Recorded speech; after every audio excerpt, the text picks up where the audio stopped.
Hi there! Welcome to Cook Local, Eat Local, the podcast where you can find inspiration, tips, and recipes for enjoying more local food and drink. I am David Crowley, your host. In today's episode, we talk with Chef Paul Arangorin about some tasty ideas for this week's produce, along with pairings with Halter Ranch wines. Well, hello, Chef Paul. Welcome to the Cook Local, Eat Local podcast.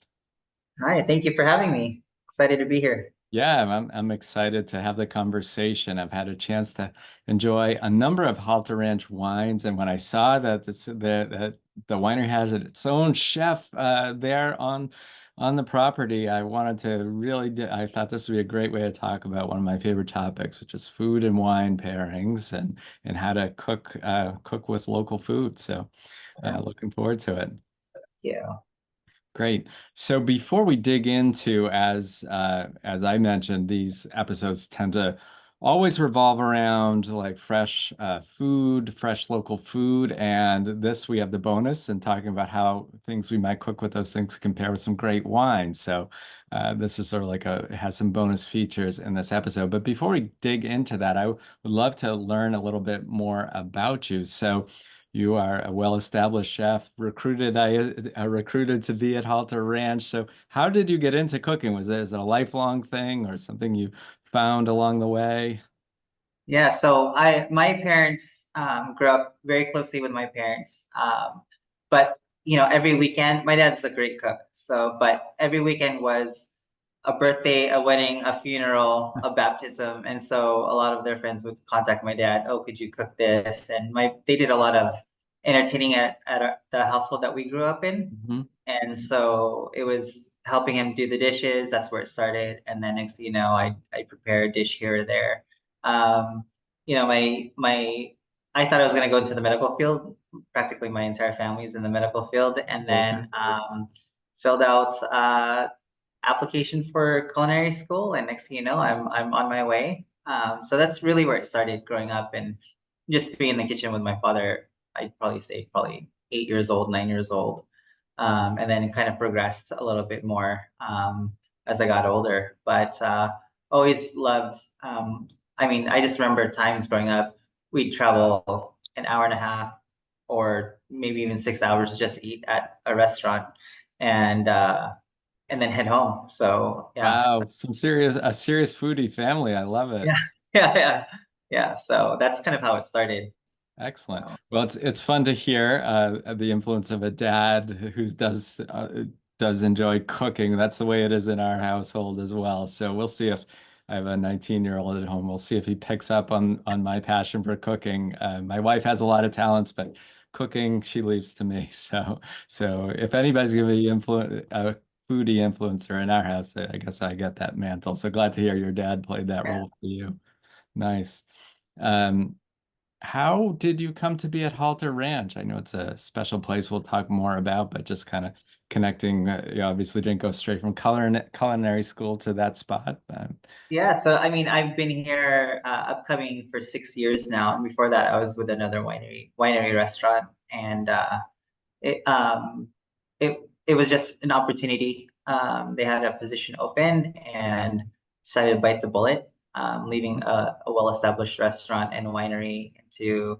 I started here in 2019, yeah, and established a food program here. So back then, there was already a kitchen when the tasting room was already built, but it wasn't put to use until I started here. And so creating a food program from start to finish um, was something that really enticed me. And during interview process and developing the program itself, working with our general manager, winemaker, our owner, and practically everybody on the Halter Ranch team was very challenging. Coming up with budgets, figuring out an identity for the restaurant. How do we source ingredients? How do we cook here? And so that's what really drew me to Halter Ranch. And then everything else was really more of a blessing than anything.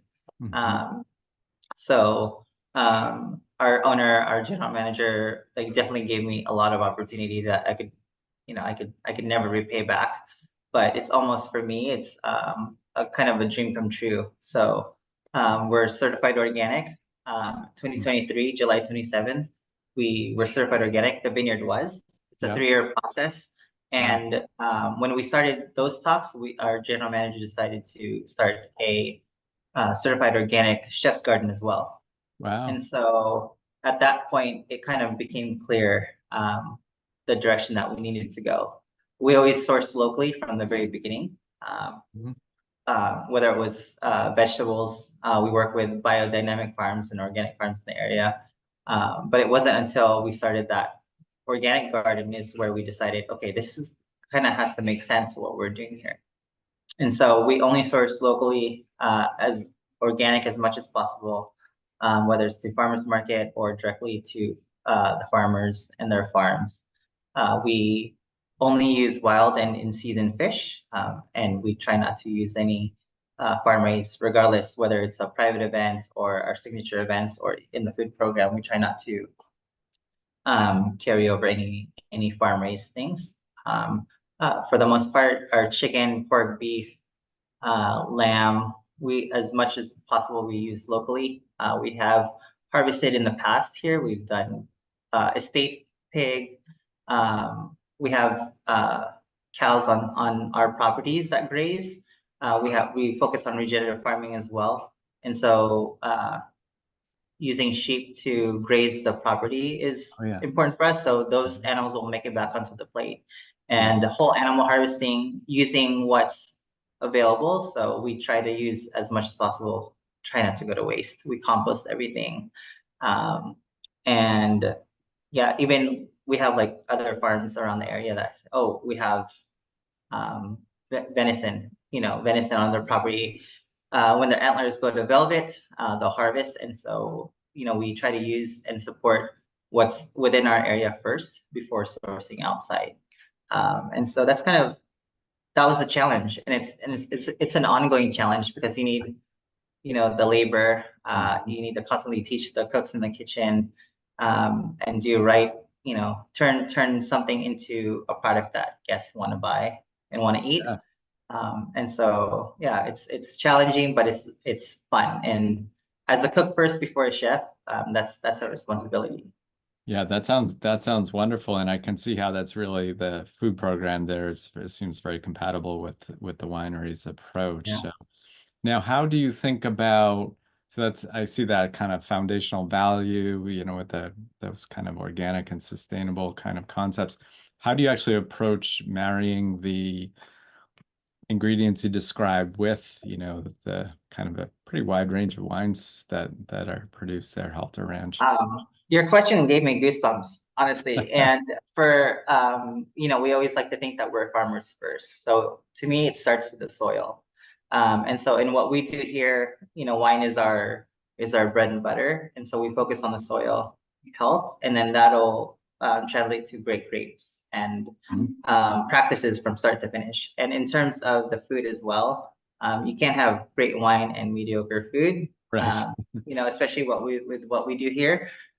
So we always try to strive for what's in season. We play with, the micro seasons and focus what's available. So it's not like we're creating a menu because it's spring and asparagus is in season. Like you'll never find fresh strawberries here on our menu in winter or fall or even Valentine's Day. Hmm. A lot of guests, think, oh, chocolate covered strawberries in February for Yeah, Valentine's Day is a thing. It's really not in season. right. So, but we always like to, what we're doing in the kitchen needs to reflect what's happening in out in our vineyard. And Yeah, so that's micro season because it could be hot one day, it could be rainy and wet the next day, and our menu has to reflect what's available right. out there first. And definitely looking at what's available at the time, and then utilizing the techniques and our surroundings to make the pairings work, to make the food and wine pairings work. Yeah. Great. Well, as you know, so that is jives very well with the theme of this show because it's sort of we build sort of a lot of the conversation around what is local to me, which is obviously very different from I know we were chatting before we recorded. It sounds like it's about 100 where you are in Paso, 100 California, degrees and today. It's actually warming up here, but it's been cooler. It's probably been in the 70s the last couple of days here in the Boston area. So obviously, what I have that's fresh and local is going to be a little different than out on the West Coast. So, some of the things that I picked up yesterday from our local CSA farm share include sweet corn, zucchini, eggplant, tomatoes.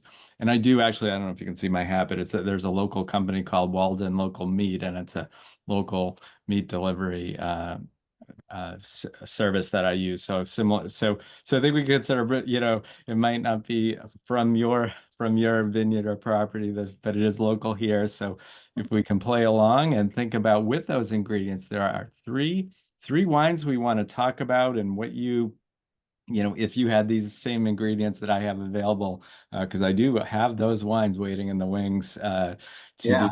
cooking myself over the next few days with. So, yeah, you can help me brainstorm. And I don't know if you want to start, like, as if we were tasting, we'd probably start with the white Rhone, the Grenache based Grenache Blanc. I'm sorry, white Grenache. Jeez, been a long week.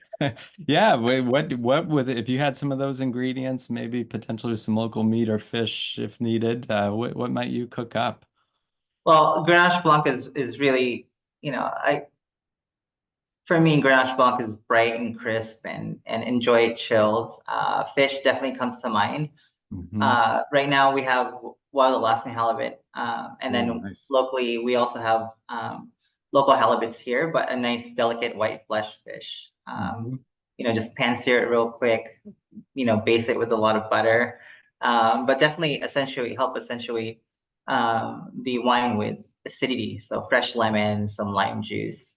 Hmm. Um, I also been playing for the past couple of years now, fruit and fish and how they will go well together. So whether it's a ceviche or aguachile, but Okay.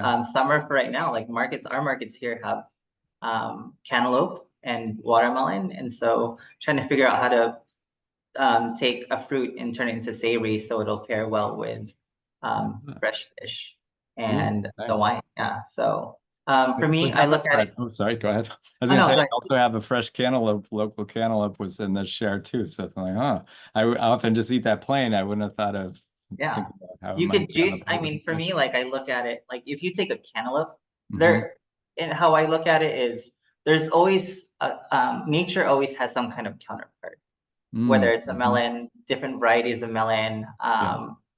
meat, red meats, anatomy of animals. It's to me, there's always something that's similar. And Hmm. that's where you could use your imagination to help play around. Oh yeah. But also, like, I mean, taking a fruit just because it's a cantaloupe, you don't necessarily have to keep it as a cantaloupe.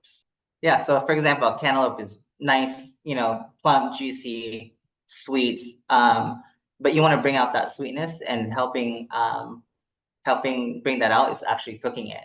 So if you Right. sweat some onions down in a little bit of olive oil, butter, and then Hmm. actually saute your melon Hmm. and deglaze with the white wine, obviously a white wine that you want to drink, Hmm. and then puree it, pass it through, and then balance that sweetness with more freshness. So maybe some lime juice, lemon juice, maybe some vinegar, some herbs, and use that as a sauce to help complement whether you're doing a ceviche or you're going to pan sear the halibut Hmm. and utilize what's around you. So if you had zucchini would go great with that. Oh Um, yeah. yeah. So I mean, it's all about balancing, and if you think of like um, ancient recipes and Hmm. why they cook a beef stew that way, well, because that's what they had, but it works. Right? It, Right. it all works, and you just looking at what you have that's available because what grows together goes together. If Yeah. you ever heard that, Oh yeah, um, definitely. yeah. So definitely looking at what's around you and what's in season, and for the most part, obviously it might go together. So, but I always like to focus on one or two fruits or vegetables, and using those ingredients in different ways in a certain dish. Mm-hmm. So you could use it fresh, you could use it in a sauce, you could pickle it, ferment it, freeze it, however you want to do it. But when you're getting, especially like if you're getting your produce, David, from CSA, Yep. you're getting that directly from the farmer. Right. Right. And it's I could only imagine how hard their job is, right? And so they're putting all their love and care into something that they're giving that they're handing off to you. Right. And we should be appreciating that as much as possible, Mm. It's, you know, easily enough. Everyone takes food for granted, takes supermarkets for granted. And I always have a fond respect for those who shop at farmers markets, contribute to CSA boxes. So Well, that's great. I love that. That sounds like a tasty idea for preparation, as well as I appreciate the sentiment there, definitely. So let's move on to, I know I also have a rosé. The rosé, it's called, what is it? The effervescence or effervescent? effervescent, it's a bubbly rosé. So it's very fun, especially when it's hot. It's just cool and refreshing. Nice. For those who don't want like a white, maybe it's a great option. Nice. So And of course, sparkling rosé go would be nice just to have in the glass overlooking a winery. But if you wanted to pair some food with it, including some of these ingredients we're talking about, how might you go with the rosé? our winemaker Kevin Sass loves rosé and watermelon. He's Oh, always been like telling me, oh, pair watermelon with that. So we've done watermelon sorbet here, and then put it in a bowl or in glass, and then pour a little bit more fresh effervescent. So make it into sorbet, fun. a watermelon salad, but you want bright, crisp. So being a rosé could also take on a little bit more than Grenache Blanc what we were talking about. Right. But definitely like chilies are really good. Also, I think you said you had tomatoes from the CSA Yes, box. I do have Yeah, tomatoes. yeah. So a great thing for me is like we bought from our local fishmonger. We got a bycatch of tuna. It Oh, was 57 pounds. And then we also have tomatoes from one of the local farms here. And so when I was living overseas in Japan, I had this one dish that I'll never forget. It's tuna sashimi with tomatoes. huh. Um, and so you could use tomatoes or you could even use watermelon because the tuna is rich. Both the tomatoes and the watermelon are refreshing when they're cold, but a little dressing of sesame seeds. You could add a little chili in there, and cold, fresh.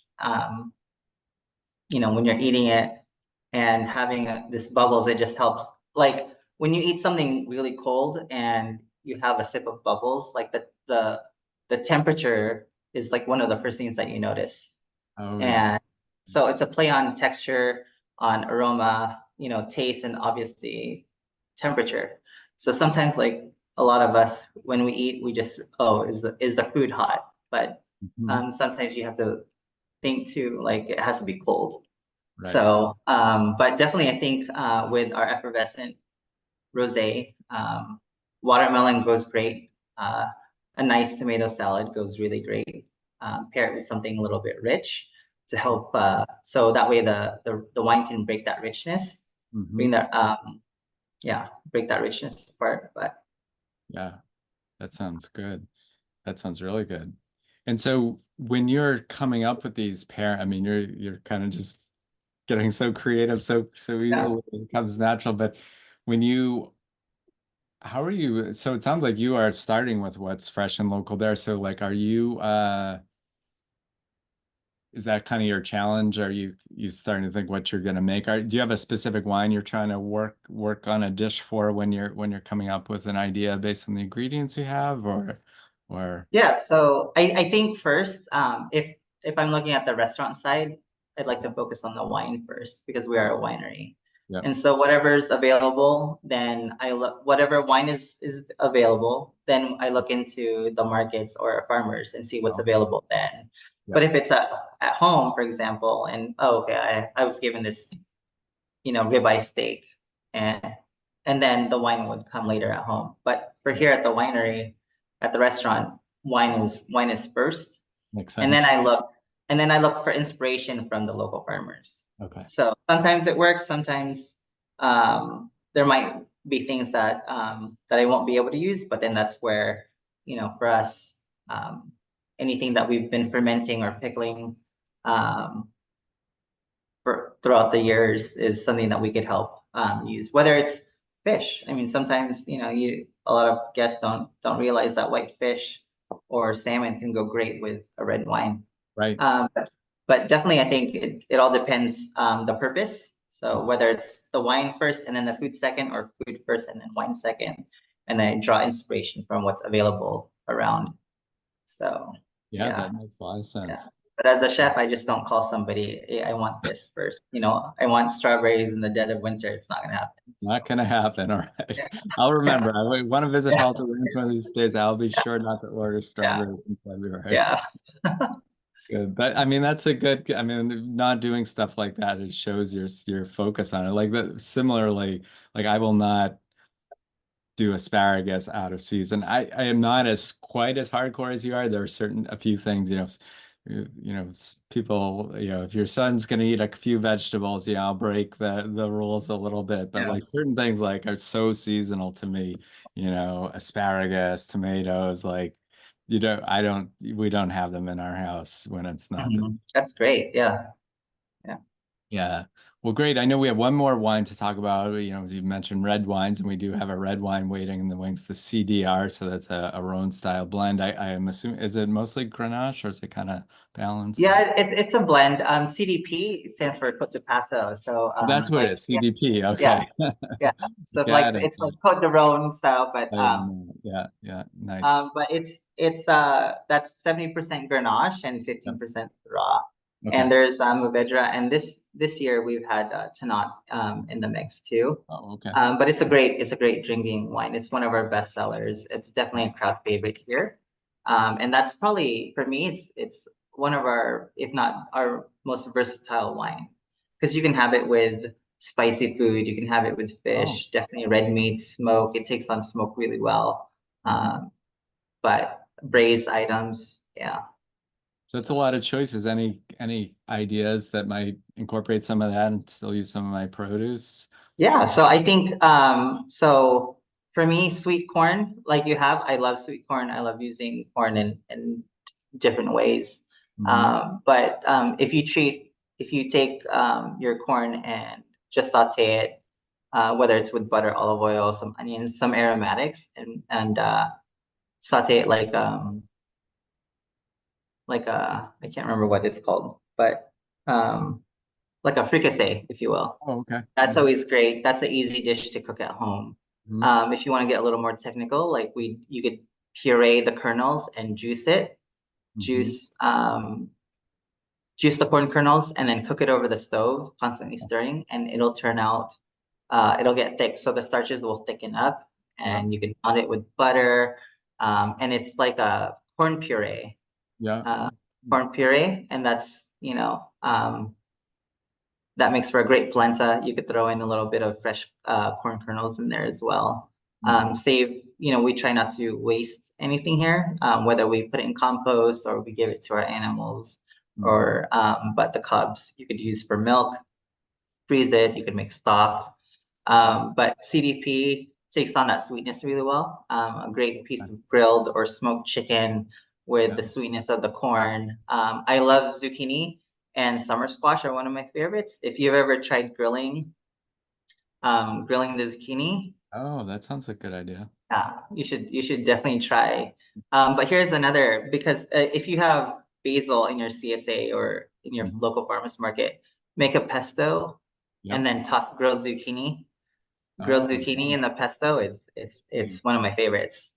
Oh, that Yeah, sounds delicious. yeah, It and then a sounds lot like, of Parmesan cheese, yep. and the CDP will go great with that salinity too. So, I bet the cheese probably helps even more go to the mhm, wine. yeah, Yeah. yeah, That that um, sounds delicious. yeah. Eggplant is on here. I know Yeah, that you we said that you had yeah. eggplant. Yeah. Um, yeah, grilling eggplant for me is delicious. And if you have miso, make a little sauce with miso, a little soy sauce, and glaze it as you're grilling. It's yeah, chef's Oh, kiss right there, I chef's have kiss. some waiting in the wing. Yeah, in the fridge. Okay, Yeah. that's a good idea. Miso. I don't think I've tried miso on eggplant either. So I think when I get the eggplant, I'm often thinking like the Mediterranean Yeah.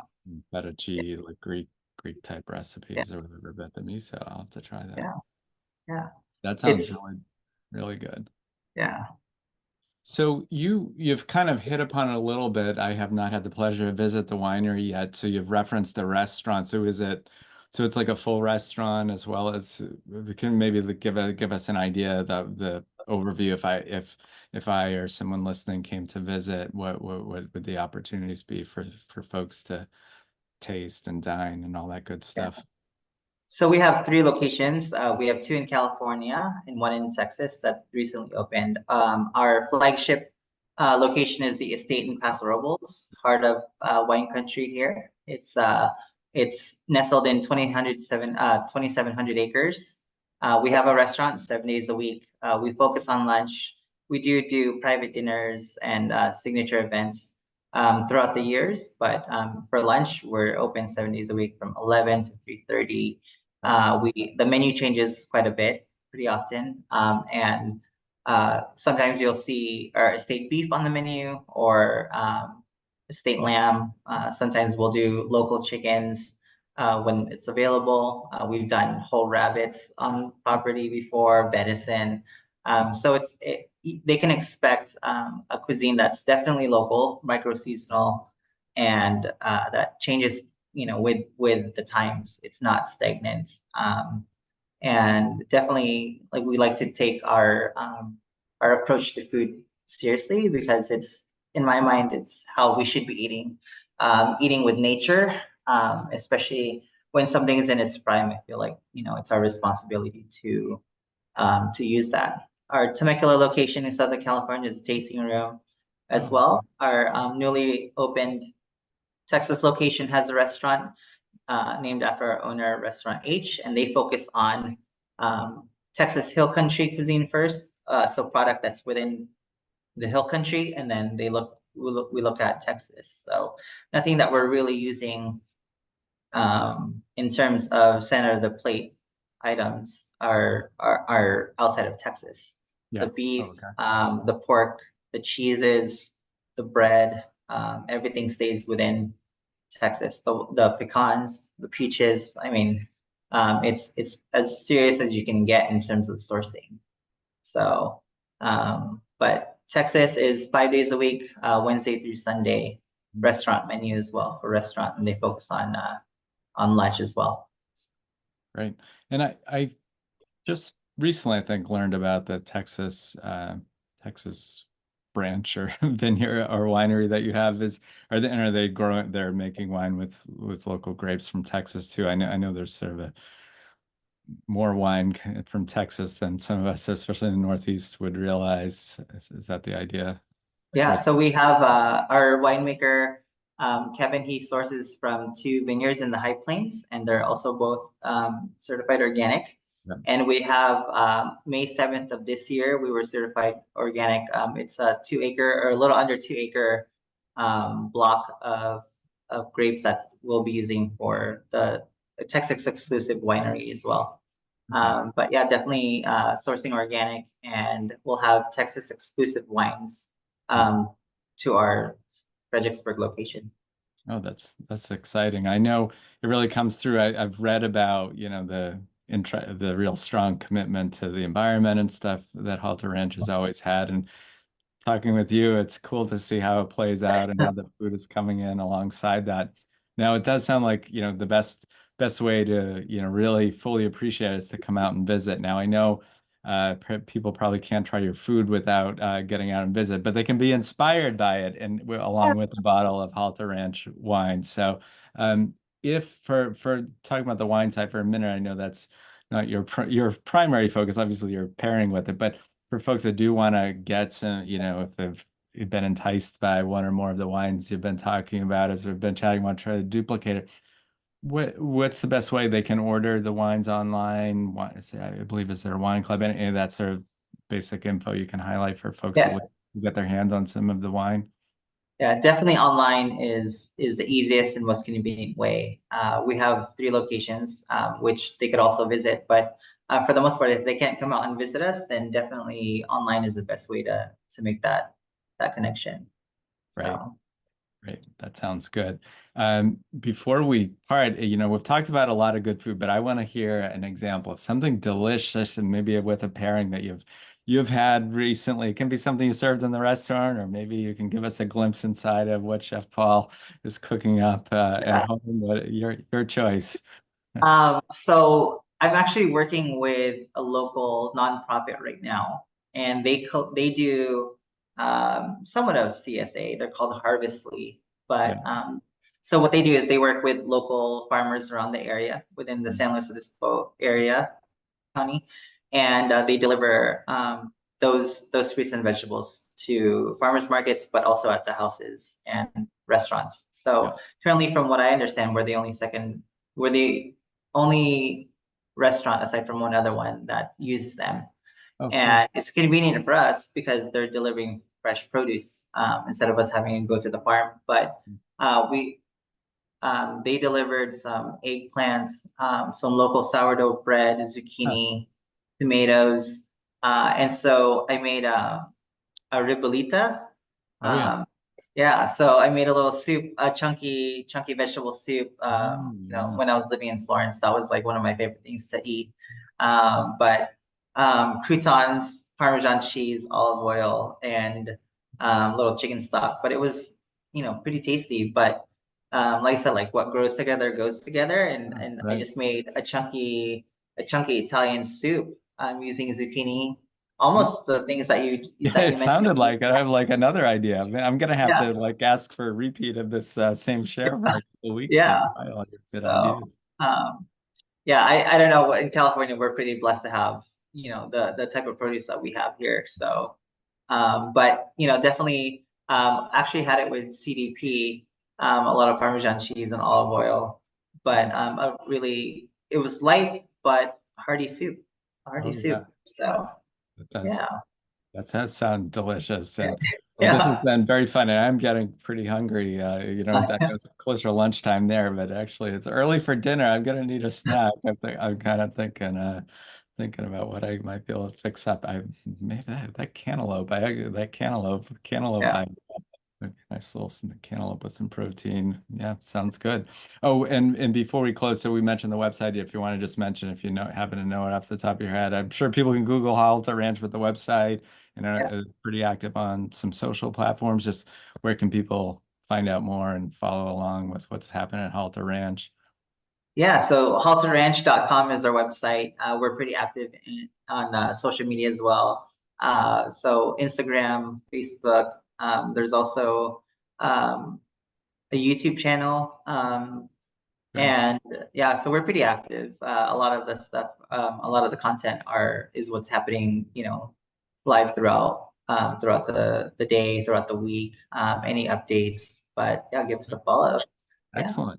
Well, we'll be sure to we'll link to it on our show notes page and really appreciate the conversation. Yeah. Definitely fun to learn more and be inspired to make some great locally based food to pair with some excellent wine. Thank you. Yeah, it's great. It's great to speak with people, who take food as seriously as we do, as you do. So, yeah, just support your local farmers, support your local community.